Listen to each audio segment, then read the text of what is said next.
If your kids go to school in Adams 12, you're probably getting them ready for their first day back in the classroom. Ahead of the first day, I sat down with Superintendent Gdowski to talk about the most important issues impacting your children, their schools, and your tax dollars. Superintendent Gdowski, thank you so much for meeting with me. Happy school year. Thank you. We are so excited to have kids back. First, one of the big things that all districts are talking about is the new cell phone policies. What does that look like for your district? So we're about a year ahead of some districts, I think, in starting to restrict cell phone use by kids. Last year, we put in a policy that if you're elementary and middle school, no cell phones all day long. At high school, no cell phones during class. During lunch, passing periods, you can have some access.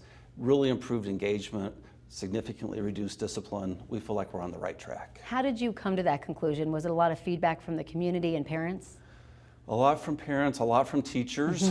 Even some students said this is too much. Yeah. I mean, there's students who love their phones, but even some of those who love their phones say, I gotta admit, I'm using it too much, I'm distracted. And so in some ways, we're helping kids protect themselves from themselves by having these restrictions. Another thing that I don't even know how teachers deal with this, but how are you combating AI? I mean, obviously it's the way of the future. At the same time, it can really get in the way of, students and research. Sure. No, we've been doing a lot of research and a lot of partnering with our educators the last year and a half about giving them tools so they can make sure that kids aren't plagiarizing. They're using it as an appropriate tool. There's certain assignments that no AI should be allowed, and there's other assignments that you can use a lot of AI. But giving teachers some specific sites and tools about how to regulate AI use is going to put us in a much better spot. Last year, at the end of the school year, you had a fire at one of your schools. Rough timing, students kind of went everywhere. Sounds like you guys have worked really hard over the summer. What does that look like now? Yeah, the school you're talking about, Thunder Vista K-8, it's one of our newer schools, but sadly had some construction and design defects that prompted this fire to come actually during the winter break last year. And so we had students at 4 different schools all a spring semester. That's obviously really hard to be disconnected from your teachers, your principal, your friends. We worked our tail off throughout the spring and the summer, and the big grand reopening's happening as we get ready for school. It's going to be great to bring kids back. You also had a mill levy override, 2 big things that you were really trying to accomplish from that. One was security, one was, of course, teacher compensation. What has changed with that? Sure. I'll start with teacher compensation. We work throughout the year with our Teachers Association, our Support Staff Association, and with our administrators to revamp our compensation systems.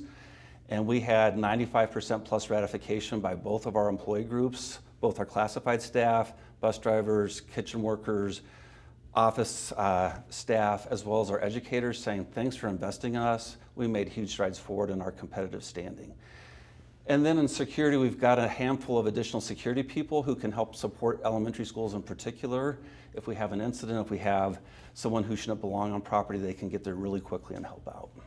You grew up here, so clearly very passionate about this district and the schools. What are you most excited about for this next school year? I'm excited for our opportunity to build on the success we've had in so many different arenas. So we've talked about the new bond program that came in 24. Lots of things that we're doing to fix up buildings, to tear down and rebuild Thornton High School, which has fallen apart. We have all these override dollars that are going to put us in a better spot in terms of compensation, security, offering some new programs for like middle school kids where they can learn about construction, nursing, media and audio production. So all those things are going the right direction. Academic achievement was really strong from the things we've seen so far. So we're excited to build on all of that success this year. I know mental health resources was a big part as well for the district. Sounds like there's been some movement there as well. You bet. We've hired more psychologists and licensed professional counselors, social workers, because we just have lots of kids that are struggling with anxiety, depression, and just the weight of the world. Yeah. Superintendent Gdowski, I really appreciate it. I hope you have a great school year. Thanks so much. We're excited for it.